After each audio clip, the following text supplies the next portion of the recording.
हे दोस्तों, क्या आपने कभी सोचा है कि एक जीनियस किस तरह से सोचता है? लियोनार्डो दा विंची को आप सभी जानते हैं, पर क्या आपको पता है कि लियोनार्डो दा विंची एक physicist, mathematician, painter, writer, architect, engineer और ऐसे ही वे 18 प्रोफेशंस में माहिर थे। सो इतने सब वे कैसे बन पाए? और क्या आप भी एक जीनियस बनना चाहते हो? जानना चाहते हो कि एक जीनियस का दिमाग कैसे रहता है? So let's explore. नंबर 1, क्यूरियोसिटा मतलब क्यूरियोसिटी। बुक के ऑथर कहते हैं कि शायद ही ऐसा कोई इंसान रहा होगा जो लियोनार्डो दा विंची से ज़्यादा क्यूरियस होगा।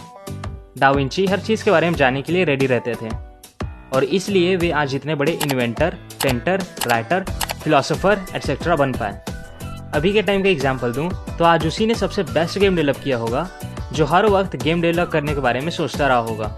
गेम डेवलपमेंट से रिलेटेड वीडियोस देखा होगा, बुक्स पढ़ा होगा, गेम्स क्रिएट कर करके देखा होगा, ना कि उसने जिसे बस एक बार के लिए ख्याल आया कि चलो गेम बनाते हैं, फिर अगले दिन वह बाइक लेकर गलियों में घूम रहा होगा।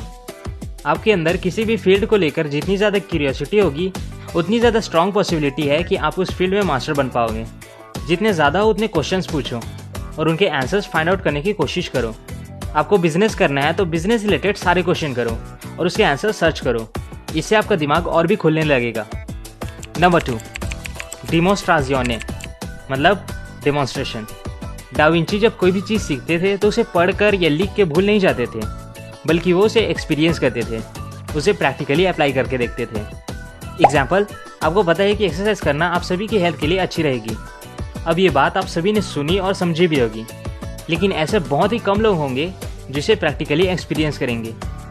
अभी मैं रिसेंटली मनुस्मृति पढ़ रहा था क्योंकि इसके बारे में बहुत से नेगेटिविटीज़ हैं। सो सच्चाई क्या है वो मुझे खुद पता लगानी थी।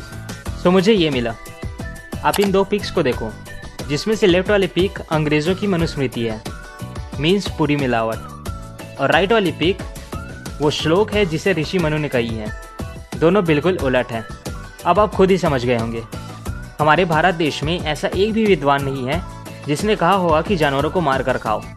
मतलब आप कुछ भी सीख रहे हो तो उसे प्रैक्टिकली अप्लाई करो, और यदि वो चीज़ गलत लगती है तो खुद एक्सपीरियंस करके सही का पता लगाओ। नंबर 3, सेंसासियोने मतलब सेंसेशंस। श्रीला प्रभुपाद कहते हैं, जब मैं पानी पीता हूँ तो सिर्फ पानी ही पीता हूँ। दा विंची अपने सेंसेस का यूज़ अच्छे से करते थे और मैक्सिमम यूज़ करते थे। एग्जाम्पल, जब वे किसी पेड़ को देखते थे तो वे उसे एक नॉर्मल पेड़ की तरह नहीं देखते थे कि उसमें पत्ते हैं, टहनियाँ हैं।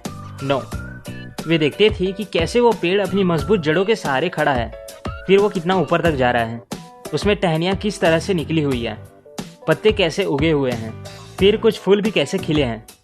मतलब पूरी बारीकी से देखा करते थे। और सिर्फ देखने भर की नहीं, यदि कोई चीज़ टच कर रहे हो तो उसे अच्छे से फील करो। कोई चीज़ खा रहे हो तो सिर्फ पेट भरने के लिए नहीं, उसके एक एक स्पाइस का टेस्ट लेकर खाओ। कोई सॉन्ग सुन रहे हो तो उसे मज़े लेकर सुनो।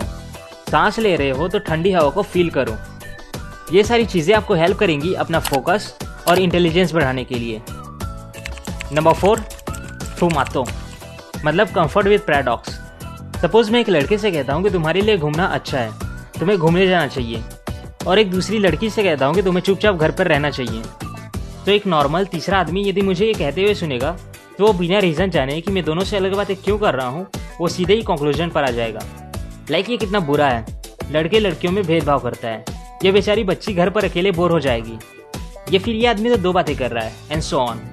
जबकि यदि वो तीसरा आदमी नॉर्मल नहीं जीनियस मेंटालिटी वाला होगा तो डायरेक्ट कंक्लूजन पर आने से पहले उन बातों को समझने की कोशिश करेगा, और समझ ना आने पर मुझसे पूछेगा कि मैंने ऐसा क्यों बोला।